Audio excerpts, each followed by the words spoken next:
Welcome to my YouTube channel Shrey Seth classes. आज एक हम नया चैप्टर स्टार्ट कर रहे हैं इको में। चैप्टर का नाम है excess demand and deficient demand. बेटा एक्सेस डिमांड अगर मैं बात करूं वर्ड एक्सेस डिमांड का मतलब आपको क्या लग रहा है यहाँ पे कि डिमांड ज्यादा है या कम है? ज्यादा। किसके कंपैरिजन में ज्यादा है? सप्लाई के। ऑब्वियसली डिमांड एक्सेस है इन कंपैरिजन टू सप्लाई। अब इसके लिए अगर मैं एक ग्राफ ड्रॉ कर रहा हूं, ध्यान से देखना बेटा। इधर हम शो करते हैं इनकम और इधर एग्रीगेट डिमांड। हमें सबको पता है इनकम या एग्रीगेट सप्लाई की जो लाइन होती है वो 45 डिग्री लाइन होती है। एग्रीगेट डिमांड में दो कंपोनेंट आते हैं C प्लस I, जिस वजह से एग्रीगेट का जो कर्व है वो ऊपर से शुरू होता है, जीरो से नहीं होता। ये हमारा एग्रीगेट डिमांड का कर्व है। ये पॉइंट कौन सा होता है? Equilibrium. E is the equilibrium point where aggregate demand is equals to aggregate supply। हम क्या चाहते हैं कि हमारी इकोनॉमी हमेशा कहां पे ऑपरेट करे? इक्विलिब्रियम पे, क्योंकि ये बेस्ट पॉइंट होता है जहां पे डिमांड और सप्लाई बराबर हो जाती है। और हम यहाँ पे एक चीज और एज्यूम कर लेते हैं, पिछले चैप्टर में पढ़ा था फुल एम्प्लॉयमेंट। क्या मान लेते हैं? फुल एम्प्लॉयमेंट, यानी कि जितनी मार्केट में डिमांड है उतनी सप्लाई है और साथ साथ सब लोगों को जॉब मिली हुई है। तो मैं इस ई पॉइंट को मान रहा हूं। E is the equilibrium where AD is equals to AS at full employment level। at full employment level। तो मैं ये चाहता हूं कि मेरी इकोनॉमी जो है हमेशा इसी लेवल पे ऑपरेट करे, ठीक है। बट सिचुएशन हम क्या पढ़ रहे हैं? Excess demand. एक्सेस डिमांड का मतलब क्या है कि डिमांड ज्यादा है, और डिमांड ज्यादा होने का मतलब ये जो एडी कर्व है वो इससे ऊपर जाएगा या नहीं? एक्सेस डिमांड का मतलब एडी कर्व ऊपर की तरफ शिफ्ट होगा। देखिए ये जो एडी कर्व है ये मैंने बनाया न्यू एडी। पुराना जो एडी था उसमें क्या था? C प्लस I, ठीक है। अब ध्यान से देखिए ये एडी कर्व जो है अपवर्ड स्लोपिंग क्यों था कि जैसे जैसे इनकम बढ़ रही है मेरी कंजम्पशन बढ़ती है, तो इसीलिए अपवर्ड स्लोपिंग था। एडी जो नया आया इसमें क्या होगा? C plus I plus change in investment, क्योंकि कंजम्पशन तो पहले ही बढ़ रही थी ना, अब इन्वेस्टमेंट की वजह से एडी ऊपर चला गया। अब ये जो एडी यानी एग्रीगेट डिमांड ज्यादा हुई, इसकी वजह से ये गैप आया। इस गैप को हम क्या बोलेंगे? मैं दो नाम बता रहा हूं, इन्फ्लेशनरी गैप या डिफ्लेशनरी गैप। इन्फ्लेशनरी। इन्फ्लेशन का मतलब क्या होता है? महंगाई। इन्फ्लेशन का मतलब होता है, खुद सोचो, अगर मार्केट में डिमांड ज्यादा है तो महंगाई होगी या नहीं होगी? ऑब्वियसली होगी। और इस महंगाई की वजह से जो गैप आता है उसको हम क्या बोलते हैं? Inflationary gap. क्या बोलते हैं?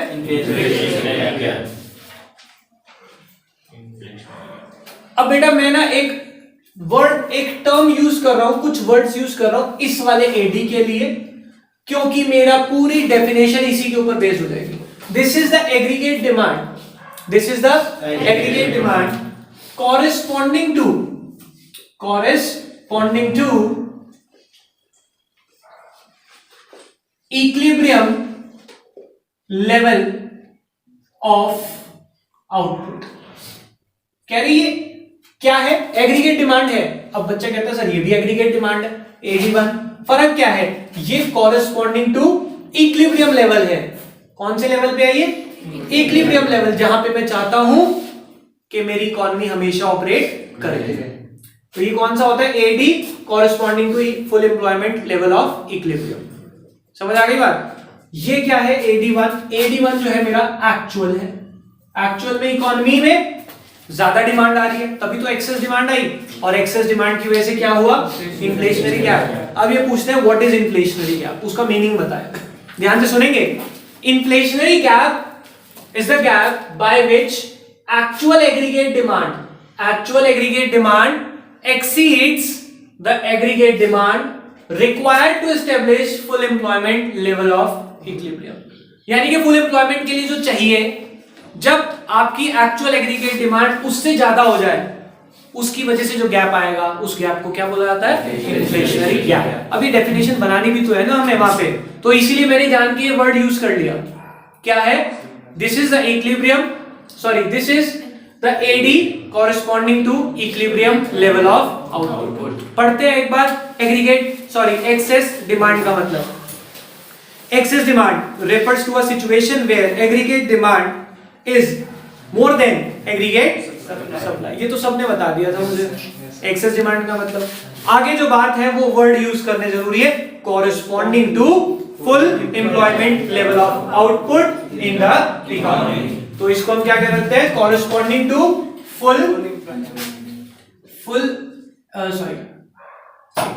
corresponding to full employment level of output in the economy. जब इससे ज्यादा हो जाएगा तभी तो आएगा हमारा एक्सेस डिमांड, वरना सब बता सकते हैं। एक्सेस डिमांड का मतलब तो कोई भी गलत नहीं लिख के आता, पर ये जो बातें ये भूल जाते हैं, तो इसलिए ये वर्ड्स आपको कीवर्ड्स याद रखने हैं। Corresponding to full employment level of output in the economy. समझ आ गई बात? अब आगे देखो इन्होंने क्या लिखा होगा नेक्स्ट पैराग्राफ में। Excess demand give rise to inflationary gap. Excess demand की वजह से क्या जनरेट होता है? Inflationary gap. और उस इन्फ्लेशनरी गैप को क्या बोलते हैं? Inflationary gap is the gap refers to the gap by which actual aggregate demand exceeds the aggregate demand required to establish full employment equilibrium। full employment equilibrium से जब excess हो जाए आपकी actual aggregate demand, उस gap को बोला जाता है inflationary gap। समझ आ गए? सब बच्चों को समझ आता है, पर पेपर में डेफिनेशन लिखते टाइम एक ही प्रॉब्लम आती है, ये वर्ड्स सब बताने वाले। Inflationary gap is the gap by which याद करें एक्चुअल एग्रीगेट डिमांड, इसको एक्चुअल बोला ना, एक्चुअल एग्रीगेट डिमांड एक्सीड्स किसको? Aggregate demand required to establish full employment level of output. Full employment equilibrium उससे ज्यादा होगी तो जो गैप आएगा that will be the inflationary gap. Clear? अब वो कह रहे हैं इस इन्फ्लेशनरी गैप के रीजंस क्या क्या हैं? In total there are 7 reason. या एक्सेस डिमांड के रीजन क्या है बेटा? आप सब बहुत इजीली गेस कर पाएंगे, बस एक एक करके समझते हैं। आप मुझे बताएं, अगर आप अपना प्रोपेंसिटी टू कंज्यूम यानी कि अपनी कंजम्पशन बढ़ा रहे हैं, तो मार्केट में डिमांड एक्सेस आने वाली है या नहीं आने वाली है? तो क्या ये पहला रीजन होगा एक्सेस डिमांड का?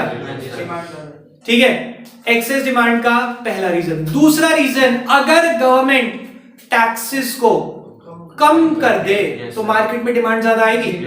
क्यों? क्योंकि प्रोडक्ट सस्ता हो जाएगा, आपकी डिस्पोजेबल इनकम बढ़ जाएगी। मेरी इनकम, मैंने आपको जो पहले भी एग्जांपल दिया, सपोज मेरी इनकम है 40,000, tax rate is 10%, tax is 10%, तो कितना आएगा? 4,000 टैक्स, 36,000 मेरी डिस्पोजेबल इनकम।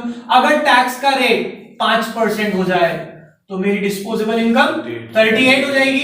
अगर डिस्पोजेबल इनकम बढ़ते ही क्या मैं डिमांड बढ़ा दूंगा? यस। तो समझ आया? 2 रीजन पढ़ते हैं। पहला reason, rise in propensity to consume. देखते हैं, एक्सेस डिमांड में arise because of increase in consumption expenditure due to rise in propensity to consume. मेरी प्रोपेंसिटी टू कंज्यूम बढ़ती है तो मैं कंजम्पशन बढ़ाता हूं, और fall in propensity to save. अगर मैं सेविंग कम करनी शुरू कर दूं, इसका मतलब कंजम्पशन ज्यादा कर रहा हूं, और कंजम्पशन ज्यादा करते ही मार्केट में एक्सेस डिमांड आती है। क्लियर हो गई बात? Number 2, reduction in taxes. पढ़ते क्या लिखा है? It may also occur due to increase in disposable income. आपकी डिस्पोजेबल इनकम बढ़ेगी, and consumption demand because of decrease in taxes. Taxes कम होने की वजह से कंजम्पशन डिमांड ज्यादा हो जाती है। क्लियर? 2 पॉइंट। तीसरा point, increase in government expenditure. बेटा सोचो, अगर गवर्नमेंट अपना खर्चा बढ़ाती है तो क्या मार्केट में ज्यादा डिमांड आती है? आप नहीं सोच पा रहे। गवर्नमेंट अपना खर्चा बढ़ा रही है, सोचे क्या गवर्नमेंट जब खर्चा बढ़ा रही है, गवर्नमेंट भी कंज्यूम करती होगी चीजों को? भाई गवर्नमेंट में आप सिर्फ सरकार ना सोचे ना, गवर्नमेंट स्कूल्स भी है, गवर्नमेंट हॉस्पिटल्स भी है। स्कूलों में जो मिड डे मील दिया जा रहा है, हॉस्पिटल में जो मेडिसिन दी जा रही है, वो कंज्यूम हो रही है। कौन कंज्यूम कर रहा है? गवर्नमेंट। अब गवर्नमेंट अगर अपना एक्सपेंडिचर बढ़ा रही है, उससे भी मार्केट में डिमांड आती है, that also leads to excess demand. पढ़ते हैं, rise in government demand for goods and services due to increase in public expenditure will also result in excess demand. Clear हो गई बात? Next point, increase in investment. Market में investment बढ़ते ही demand आ जाती है। कैसे इन्वेस्टमेंट? बेटा सोचना, हम मार्केट में इन्वेस्टमेंट कब करते हैं? जब हमें रेट ऑफ इंटरेस्ट कम मिले या ज्यादा मिले? अब बच्चा कंफ्यूजिंग वाला है ये आंसर जो मैंने बोला, इसमें कंफ्यूजन आ सकता है। सर रेट ऑफ इंटरेस्ट कम मिले या ज्यादा का मतलब क्या है? रेट ऑफ इंटरेस्ट कम मिले या ज्यादा मैं वो कह रहा हूं जो मैं पैसा बोरो कर रहा हूं। अगर मेरे को बोरोइंग कम रेट पे मिलेगी तो मैं इन्वेस्टमेंट ज्यादा करूंगा या कम? ज्यादा करेंगे। मार्केट में आप ज्यादा इन्वेस्टमेंट कर रहे हैं तो डिमांड आ जाती है। एग्जाम्पल सुनना, आजकल हर बच्चा मोबाइल लेने को रेडी बैठा है। क्यों? रीजन सुनना, क्योंकि आजकल जो मोबाइल फोन है इजी इंस्टॉलमेंट में 0% फाइनेंस में मिल रहे हैं आपको, इंटरेस्ट नहीं देना। इंटरेस्ट कम होते ही आप क्या कहते हैं? अरे ले ले, किस्तें तो उतारते रहेंगे।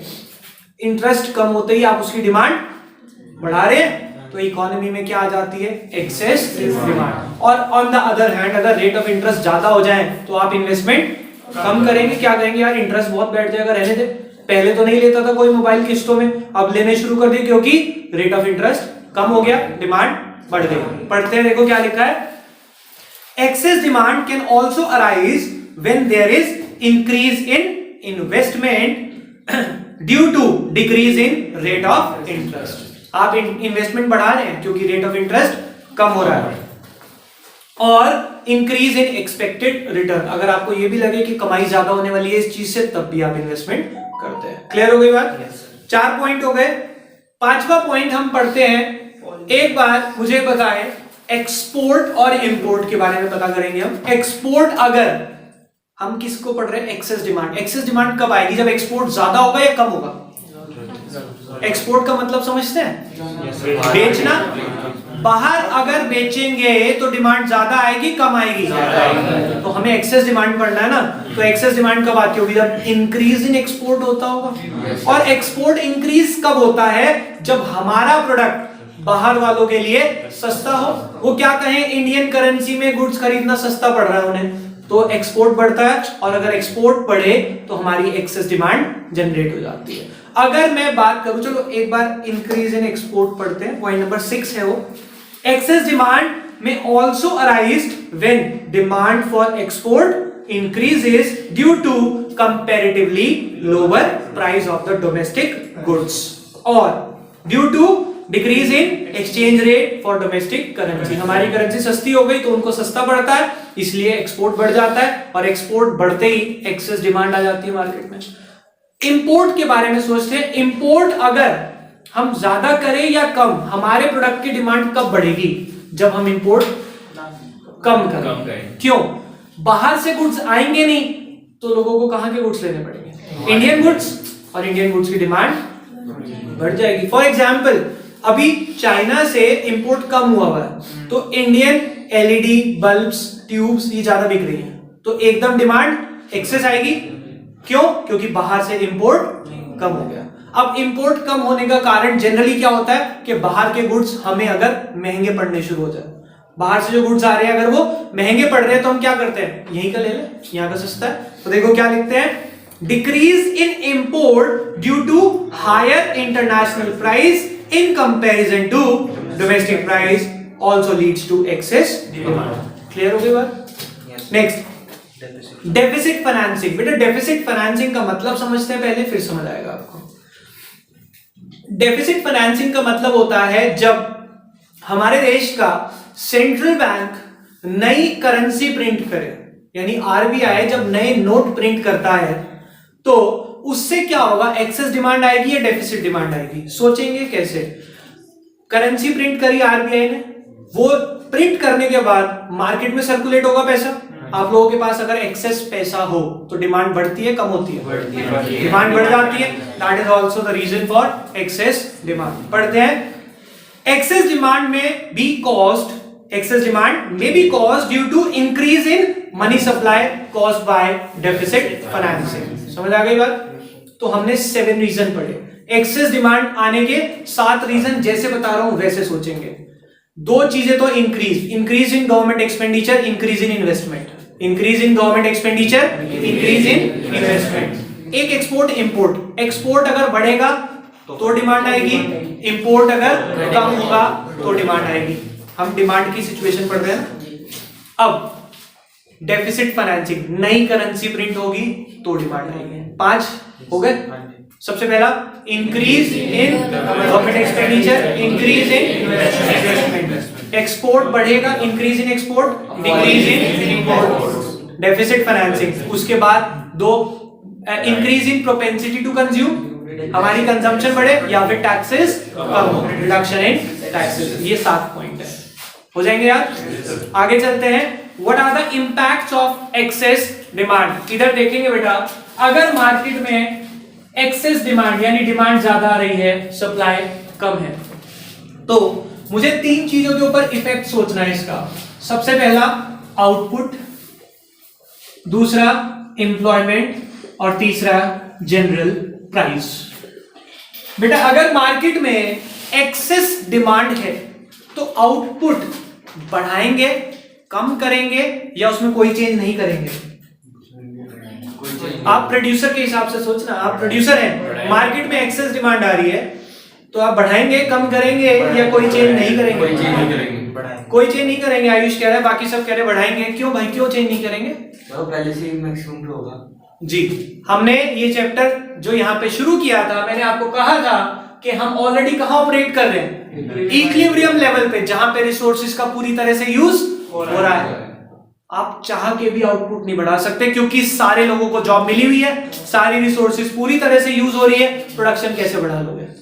आपके पास इनपुट्स ही नहीं है, आपके पास लेबर ही नहीं है, तो हम आउटपुट में कोई चेंज नहीं कर सकते। समझ आ गई बात? पढ़ते हैं एक बार इंपैक्ट का पहला point, effect on output. Access demand can not be affected, cannot affect the level of output because economy is already at full employment level and there is no idle capacity in the economy. Economy में कोई idle capacity हमारे पास है ही नहीं।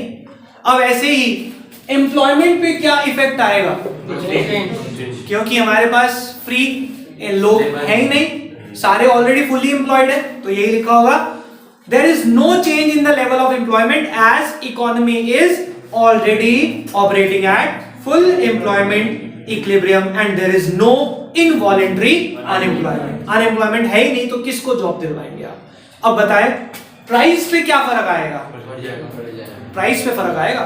अगर demand ज्यादा है तो price बढ़ जाएगा। क्यों? देखो डिमांड ज्यादा है, सप्लाई बढ़ा नहीं सकते क्योंकि ना तो हमारे पास लेबर है और ना ही हमारे पास रॉ मटेरियल है, तो सप्लाई बढ़ा नहीं सकते, तो प्राइस तो ऑटोमेटिकली राइज हो ही जाएगा। तो जनरल प्राइस के लिए क्या लिखते हैं? Excess demand leads to rise in the general price as aggregate demand is more than aggregate supply. समझ आ गई बात? सबको समझ आया टॉपिक? बेटा ये बिल्कुल as it is deficit demand पे लगेगा, बिल्कुल as it is copy paste, पर इसको हम आज कवर नहीं करेंगे, अदरवाइज आपके दिमाग पे बर्डन होगा। तो इसको सब बच्चे यहां तक बिल्कुल याद करके आएंगे। ये चैप्टर भी पुराने चैप्टर्स की तरह साथ साथ याद करोगे तो easy, otherwise it is the most difficult chapter. तो इसलिए कोई प्रॉब्लम ना हो तो साथ साथ कर ले। अभी के लिए इतना ही, बाय बाय।